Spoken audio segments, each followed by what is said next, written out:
بسم الله الرحمن الرحيم. السلام عليكم ورحمة الله وبركاته.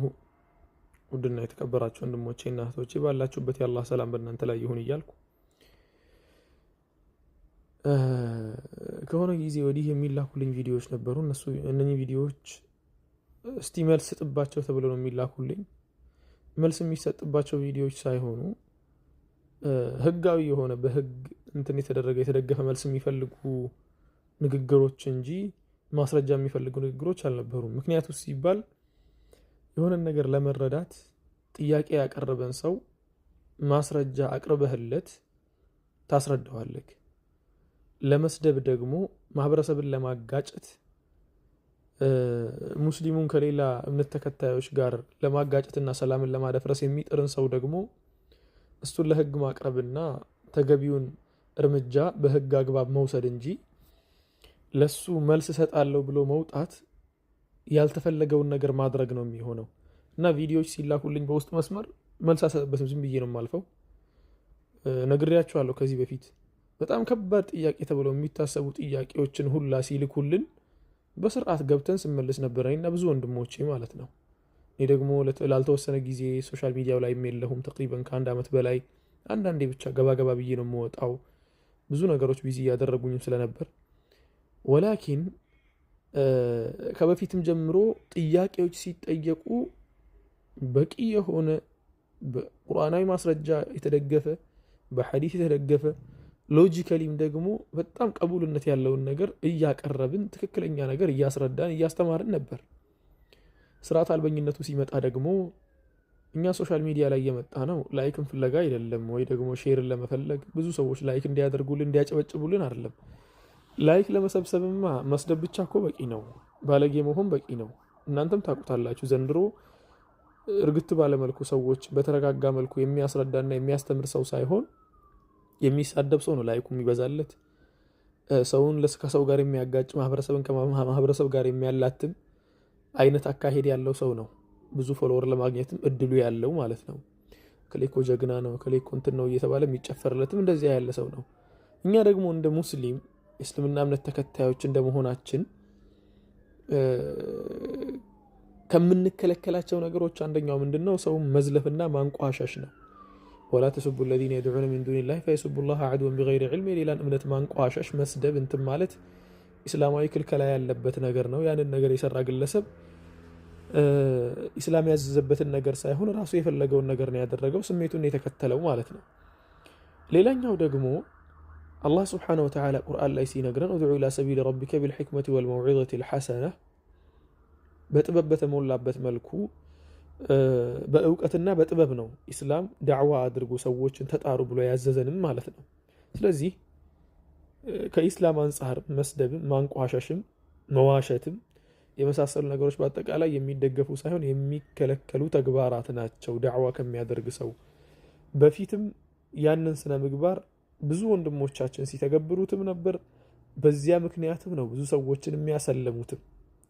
የብዙ ሰዎች መስለም ደግሞ የጀርባ ትኋን ነው የሚባለው ወይስ የጀርባ ቅማል ነው የሚባለው? የጀርባ ቅማል የሆነባቸው አንድ ሰዎች ደግሞ አልፈለጉም። ሰዎች መስለማቸው በጣም ተሰማቸውና የሚሰልሙ ሰዎችን በማስረጃ ከመመለስ ይልቅ ሃይማኖትን በማንቋሸሽ ነብዩ ላይ ሰለላሁ ዐለይሂ ወሰለም ድንበር በመተላለፍ ባለጌ ቃላቶችን በመጠቀም ይሄው ማስረጃ አቀረብንላቸው ለማለት እንዲያመቻቸው እንትና ሐዲስ ላይ እየተባለ በውሸት መልኩ እንካ ሰላምታ ነው የሚባለው የባለጌ ድርጊት ማድረግ ሲጀምሩ ሙስሊሙ ደግሞ ከዚያ ከፍ ያለ ነው።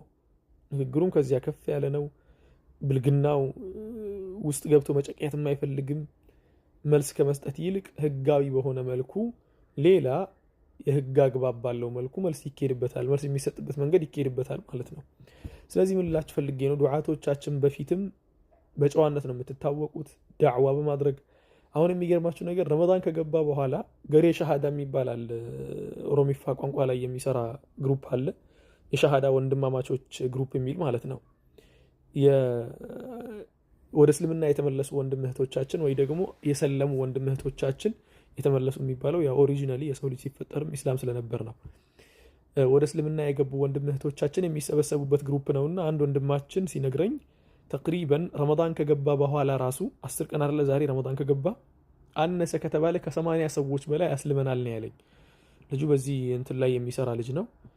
ከ80 ሰው በላይ አስልመናል። አስባችሁታል? በረመዳን ብቻ በዚህ 10 ቀናት ብቻ 80 ሰው የሚሰልም ከሆነ ይህ ነገር እውነትም የጀርባ አቅም አለው ማለት ነው። ለሆነ ለተወሰኑ ግለሰቦች ያን ነገር ለማስቆም ይሄንን መጉረፍ ይሄንን ሐቅን አይቶ ሐቅን መከተልን ደግሞ ለማደናቀፍ መፈንቀል ያለበት ድንጋይ ሁላ ይፈነቀላል። ነብዩ ይሰደባሉ፣ ብዙ ነገሮች ይደረጋል። ነብዩን የሰደበ ሰው ደግሞ የአኺራውን እንደዚያው እንደተቀመጠለት ሆኖ ዱንያ ላይም ደግሞ ተገቢውን ዋጋ ህጋዊ በሆነ መልኩ ማግኘት አለበት። ህጋዊ በሆነ መልኩ አገሪቷ በህግ ነው የምትመራው። ኢትዮጵያ ውስጥ ተቀምጦ ይሄን ነገር የሰራ እንደሆነና ማህበረሰቡን ለማላተም ህዝቡን ከህዝብ ጋር ለማጫረስ ሙስሊሙን ከሌላ ማህበረሰብ ጋር ለማጋጨት ከሆነ ሙስሊሙ ጅል አይደለም። አንድ ባለጌ ሰው በሰራው ነገር ከማህበረሰብ ጋር የሚጋጭ ጅል አይደለም ሙስሊሙ ማለት ነው። ያ ግለሰብን ብቻ አይደለም የሱን አስተሳሰብ የሚያራምዱና እሱን የሚደግፉትንም በአጠቃላይ ለህግ እያቀረበ የሚቀጥል ይሆናል ማለት ነው። ይሄ እንደዚህ ልትረዱት ይገባል። ይሄ ደግሞ የሌላ እምነት ተከታይ ወገኖቻችን ወደ እስልምና መጉረፉ ደግሞ የሚያስደነግጣችሁ ሰዎች እናንተም ልምከራችሁ፣ ቁጭ ብላችሁ ከራሳችሁ ጋር ተመካከሩና የያዛችሁትን መጽሐፍ በደንብ አድርጋችሁ አጥኑት። ቁርአንንም በደንብ አድርጋችሁ ህያድ ባለው መልኩ ሐቅን ፈላጊ በሆነ አእምሮ አንብቡት። ነገሮች ሐቅን ለመፈለግ ብቻ ከሆኑ ወደ ሐቅ ይመራሉና ማለት ነው። አላህ ሱብሓነሁ ወተዓላ ወለዚነ ጃሃዱ ፊና ለነህዲየነሁም ሱቡለና እንዳለው የእኛም መንገድ ፍለጋ የጣሩ ሰዎችን ቀጥተኛውን መንገዳችንን እመራቸዋለን እንዳለው ሁላ ጣሩ፣ ልፉ። አላህ ሱብሓነሁ ወተዓላ ቀጥተኛውን መንገድ ይመራችኋል። ከዚያ ውጭ ደግሞ ማህበረሰቡን ማስተማር የምትፈልጉ ከሆነ ደግሞ ስርዓት ባለው መልኩ ድንበር ባልተላለፈ መልኩ አስተምሩ። አይ ያለ ስድብ አይመቸንም የምትሉ ከሆነ ዛሬ እናንተ ስትሳደቡለት አይዞህ በርታ ያላችሁ ነገ ላይ የሆነ ችግር ሲደርስ ዘወር ነው የሚለው አንደኛ ነገር። ሁለተኛ ነገር ደግሞ ከናንተ ጋር ሆኖም እየታዘባችሁ እንደሆነ እንዳትረሱ።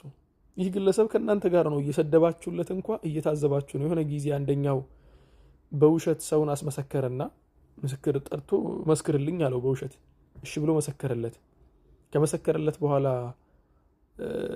ከፍርድ ቤቱ ወጥተው ወደ ቤት ሲገቡ ቅድም እንዴት አድርጌ እንደመሰከርኩልህ አየህ እንዴ ሲል እኔም ደግሞ እንዴት አድርጌ እንደታዘብኩ አይተሃል ወይ ያለው ይሄኛው የተመሰከረለት። ምክንያቱም ዛሬ ለኔ ብሎ ለመመስከር የዋሸልኝ ሰው እንዲህ ባለጌ ሆኖ ምላሱን ያረዘመ ሰው ነገ ላይ ደግሞ የሆነ እንትን ካለም ወደ እኔ ዞሮም ይሄን ነገር ያጠፋል ነው። ሐቅን ቢይዝ ኖሮስ ምን አሰደበው? የሚያሰድበው ነገር የለውም። ሐቅን ከያዘ ማስረጃውን ብቻ እያቀረበ ማስረጃውን በግልጽ እንትን እያለ መሄድ ነው። ላይክ ስብሰባ ከሆነ ወይ ደግሞ ፎሎወር ስብሰባ ከሆነ ደግሞ እሱ ሌላ ራሱን የቻለ ጉዳይ ነው። ይሄን ነው የምላችሁ ወንድሞቼ። አሁንም በርቱ። የዳዕዋው ሴክተር ላይ ያላችሁ ወንድሞች በርቱ፣ እንበርታ። ኢንሻአላሁ ተዓላ አላህ ሱብሓነሁ ወተዓላ ነገሮችን ባመቻቸልኝ ሰዓት እየገባው በተቻለኝ አቅም እናንተን ለማገዝ ሞክራለሁ እላችኋለሁ። ስርዓት ባለው መልኩ የተጠየቁ ጥያቄዎች ካሉ ጥያቄዎችን በውስጥ መስመር መላክ ይቻላል። እኔም ኢንሻአላሁ ተዓላ የተቻለኝን ነገር መልሳለሁ። ወላኪን የባለጌ ሰዎችን ቪዲዮ ሼር ማድረግም ሄዶ ኮመንት መስጠትም መስደብም የማይሆን ነገር ማለትም አያስፈልግም። ተውትላችኋለሁ። ጀዛኩሙላሁ ኸይረን ወአሕሰነላሁ ኢለይኩም። ባረከላሁ ፊኩም። ሰላሙ አለይኩም ወራህመቱላሂ ወበረካቱሁ።